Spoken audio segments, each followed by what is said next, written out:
वळूया पुढल्या बातमीकडे। फोनवर हॅलो ऐवजी जय शिवराय म्हणा, राष्ट्रवादीचे प्रदेशाध्यक्ष जयंत पाटील यांचं आवाहन आहे।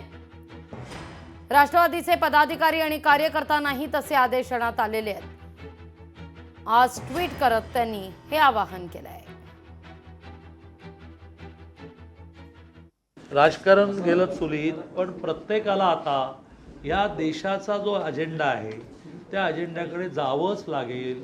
त्यामुळे तर रोहित पवार हे प्रयागला डुबकी मारायला गेले। म्हणजे तो अजेंडा असावा असं माझं म्हणणं नाही, माझं मत वेगळं आहे। माझं म्हणणं की मुळात धर्म हा उपासना पद्धतीशी जोडलेलाच नाही आहे। धर्म हा कल्चरशी जोडलेला आहे, जीवन जगण्याच्या नियमाशी जोडलेला आहे। आणि त्या अर्थाने हिंदू धर्म हा जगामध्ये आयडियल झाला की ज्याने सर्व धर्मांना समान न्याय दिला। म्हणून तर शिवाजी महाराजांनी मुसलमानांना मस्जिदी बांधायला जागा दिल्या। जयंत पाटील नाराज नाहीये असं ते म्हणतात की मला बाहेर निघायची संधी मिळत नाही, मी नाराज नसताना। नाही, जयंत पाटील हे आमच्याकडे येतील।